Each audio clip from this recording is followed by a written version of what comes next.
one of the things that I really loved about it, and it almost felt like a plot twist as the show came to the end, was the friendship that develops between the four of you. And in some ways that felt to me like there's lots of other romances, but it almost felt like the romance at the heart of the show in some ways. And I just wondered what it was like, you know, going on this very unusual experience and journey as a foursome. Yeah, I mean, I think you said it best. We developed such a beautiful friendship that no one ever thought was going to happen. I feel like we're all very, in our own ways, very reserved and like no new friends kind of vibes. And it was so nice to be pleasantly surprised, you know, the first week that we just all felt so comfortable and had so much fun. I don't think I've laughed harder in 3 months in my entire life that I did with them. And we just enjoyed each other's company and was always respectful of how everyone felt and so supportive. And yeah, I mean, to me, that was the best part of the show, was our friendship for sure. Yeah. How about for you, Chris? And also lots of cocktails to help. Of course. We love our champagne. Yes. I know at one point, yeah, Reagan sort of just is listing off like what she's had in the evening. It was like, well, that sounds like a good night. Oh, wow. Yeah. Yeah. Anything you wanted to add, Chris? It was very touching, like, you know, when you were talking about. I think, you know, when else in your life, like, you know, I was 29 when we filmed, but I'm 30 now. Most of us were in our 30s. And when else in your life are you going to be in a group of 4 people in their 30s who decide to do something kind of this emotionally risky and vulnerable? And so, like Ash said, I think we all had our reservations, but we also kind of acknowledged like we're all in the same space together, and it brought us closer. And I think like the only way to have gone through it would have been to become really close. I think there's no way I could have enjoyed it or survived it if it weren't us like really supporting each other. And how do you reflect back on it now, perhaps especially in terms of what you learned about yourself, or just what you know, took away from that whole experience? Yeah, do you want to go first, Ash? Yeah, I mean, I just look back and I'm like, what an incredible opportunity. You know, I think when you're in it, nobody's done anything like this ever before. There's no manual on like how to go through this appropriately. And I look back and I'm like, man, I wish I could have had more fun. I wish I could have did this. I wish I would have did this like date longer or something, you know, because it just goes by so fast. And when you're in it, you feel like it's going by so long. And then I felt like halfway through, it was like we blinked and it was over. And it's like, no, like let's go somewhere else. Let's go to Tokyo. Let's go somewhere.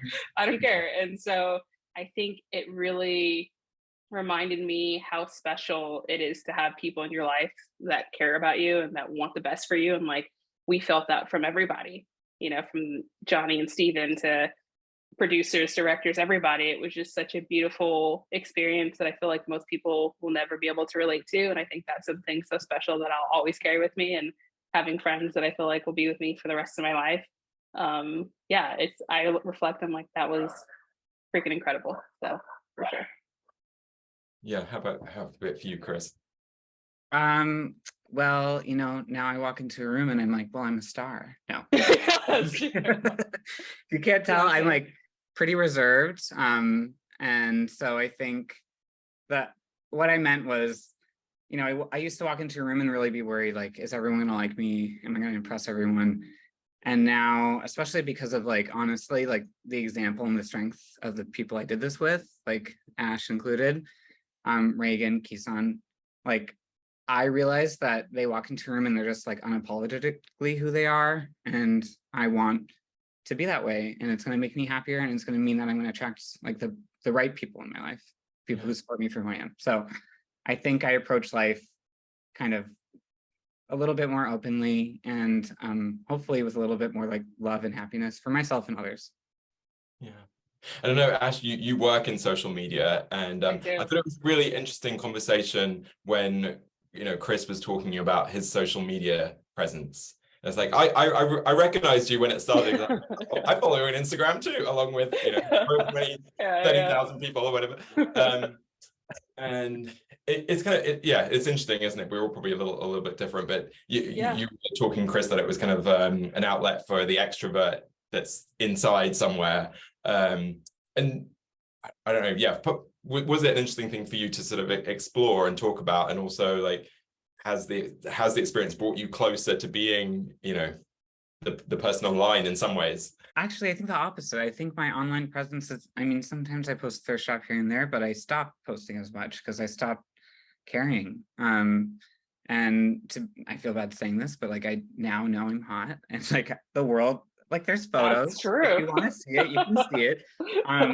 But like I don't need the validation as much. And I like taking photographs. I post more photographs of other people and my friends and the things I'm doing. And it's a little bit closer to who I am now because, yeah, I think I got what I wanted out of exploring that side of myself. I liked how sensitive it seemed the producers were being in terms of, I mean, Chris, you had a moment where you were talking about, you know, growing up and you were like, actually, I don't really want to talk anymore about that. And we're used to watching shows where you think, oh, okay, well, down the line, someone is going to, you know, you're going to be pushed for that, but you weren't. And it kind of also fits in with what Reagan was saying, like sometimes there isn't a catch. And yeah, was there anything that you wanted to share about that experience of just those interviews, I suppose, or just like and it also fits in with, I think often in shows people are cast so that they'll clash, you know. It all sort of fits in with the same kind of thing of the tone that's been created. I think I agree, like, you know, it's so different than reality TV, which is why we're not even calling it that. We're calling it a rom-doc, because there was none of that. There was none of this cattiness that you often see on reality TV. It was honest. They were very respectful of whatever we wanted to talk about, which gave us the freedom to be who we are and really just come to the table with everything. And I feel like people will resonate with that and feel like, oh my gosh, it's okay to be who I am. And I that's what I left, you know, feeling like so healed in so many ways and in a peculiar way. You know, like I went home and I felt like the same person and a completely different human being at the same time. And I still feel that way. And yeah, I think when I'm kind of curious to watch it back myself, be like, does that person even like exist in a way? You know, like I you know, like I feel so different, so free. So it's really cool. We had a really rough conversation once with the crew and everyone, because I think we all felt a little raw. And, you know, they came back to us and they said, you know, we are only going to make a documentary about people we love and we trust, and we have to build that. And so I think to your point, yeah, there is no catch, and they really respected us. And I think they saw, and hopefully you saw, that we all were really bearing a lot of our souls, but also parts of it are private, and like parts of it, not everything has to be public. And that's how relationships work, friendships, romantic, those. And so respecting that, because we had that mutual trust of each other, I think they're hopefully able to build something where you can see the love between us four, but also actually between the people behind the camera, because we all really care about crew, really. Yeah, they were amazing.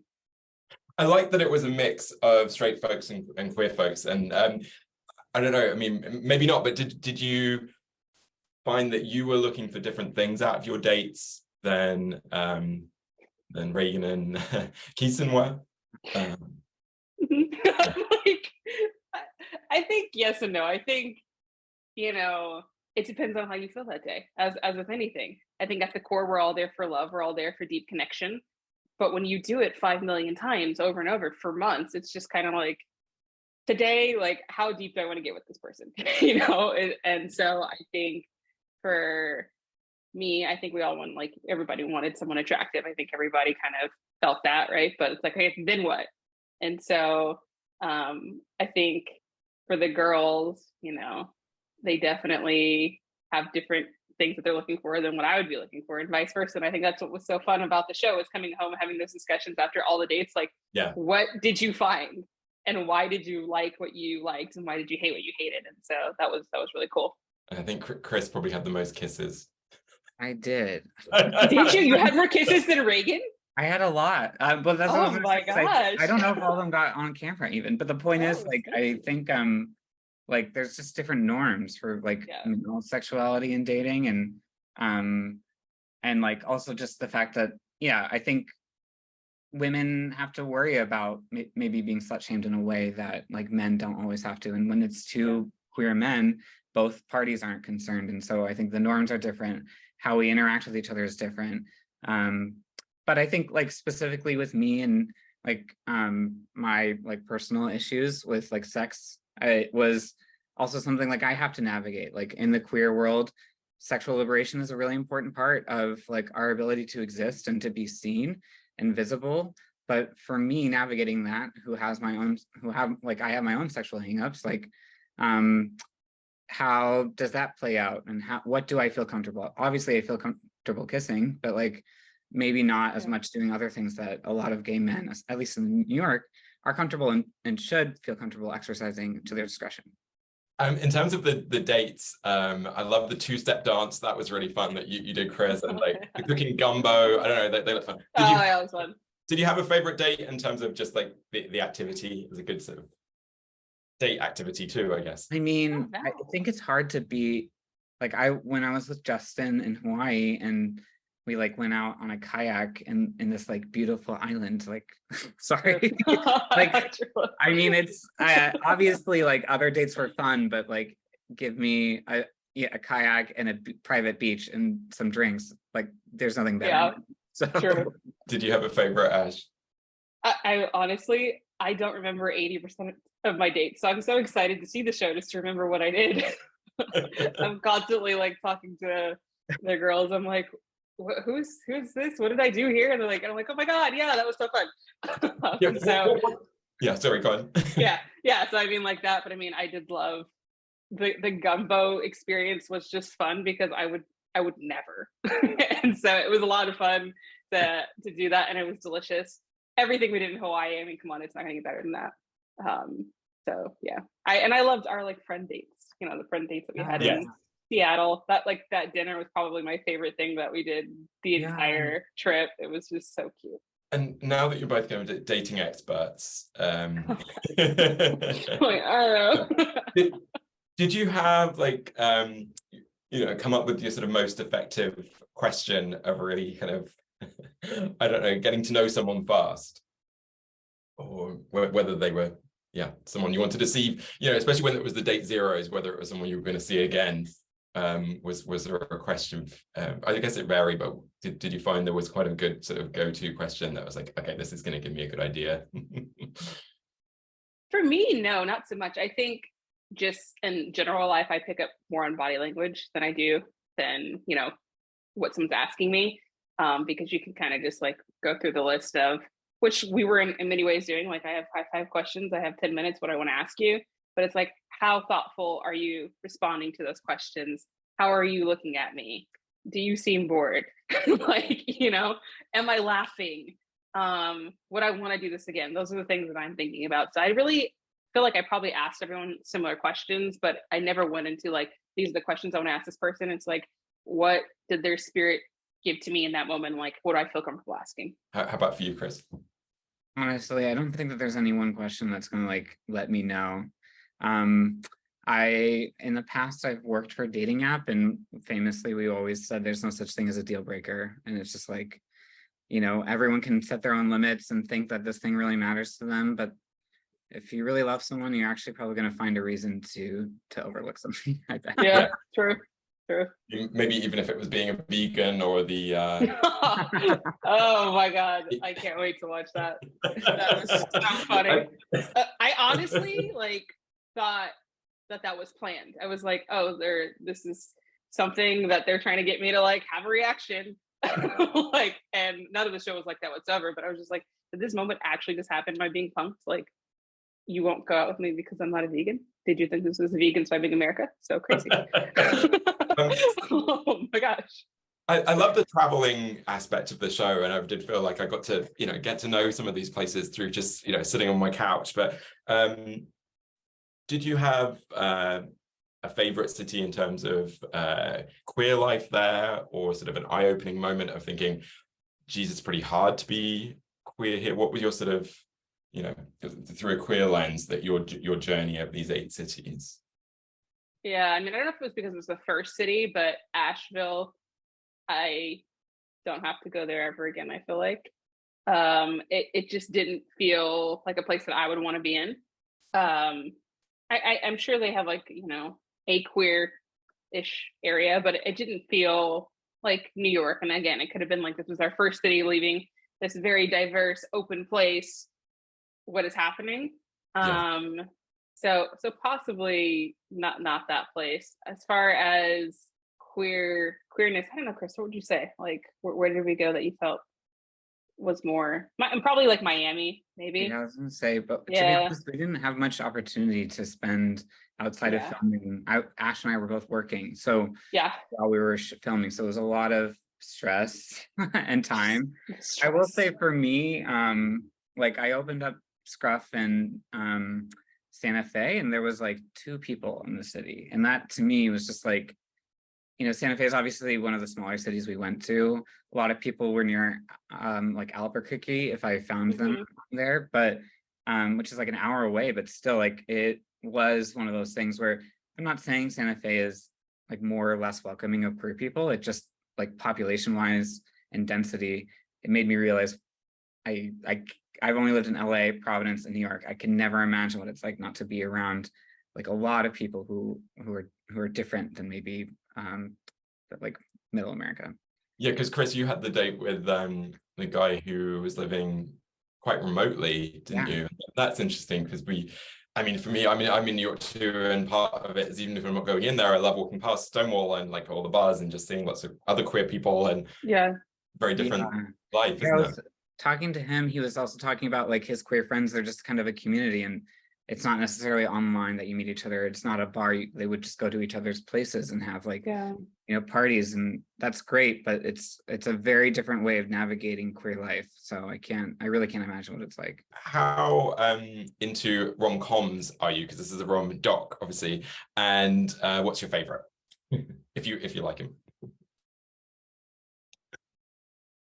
Oh, my favorite is, I mean, I'm from LA. My favorite's Clueless by far.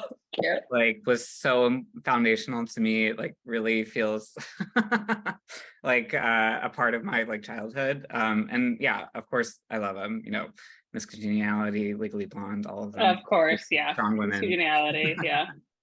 Yeah, I'm not a huge rom-doc person. But yeah, I mean, Miss Congeniality, I think I've seen 500 times.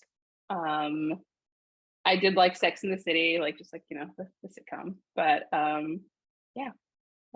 Well, we love a good story that ends well. I think people that like the original Sex and the City will really get a lot out of this show as well. And I mean, like even the 4 of you sitting around talking about your dates, you know. yeah. Sex and the cities, the 8 cities. And I've got a final question for you, which is a very broad one, and it's for your favorite piece of LGBTQ plus culture. So that could be a book, play, artwork, music, film, TV, or a person who identifies as LGBTQ plus. So someone or something that's had an impact on you and kind of resonated with you over the years. Either a bit of culture or thing. You're ready, Chris? Well, He's like, he's ready. I mean, there's so many things, like truly, like if there's an artist, Felix Gonzalez Torres, it's like his work is really impactful. Whenever they have stuff in New York, I really go out of my way to see it. In fact, I'm not wearing it right now, but a watch that reminds me of Untitled Perfect Lovers, which is one of my favorite pieces of art by him. But like foundational to who I am, like Sailor Neptune, Sailor Uranus from Sailor Moon. Like I was a kid growing up, didn't know who I was or what I wanted or why I felt the way that I did, but like specifically Sailor Moon is like what got me through a lot of hard times, including the things that I wasn't even willing to talk about on the show with my family. So and having that also be so unapologetically queer. The 5th season that didn't air in America has some trans characters in it, and this was back in the 90s. So like just knowing that there's a world where like that stuff is celebrated and it's part of this like empowerment of myself at a time that was really tough for me. Those characters like really brought me some solace. So those are the 2 things that come to mind. That's awesome. I would say for me is probably figuring out that I was queer. I worked at Barnes & Noble at the Starbucks, and occasionally I would have to like cover the cash register in the DVD section. And I saw the L word and I was like, what does that mean? And I like bought it and I like secretly watched it in my room and I'm like, this is the greatest thing I've ever seen in my entire life. I love girls.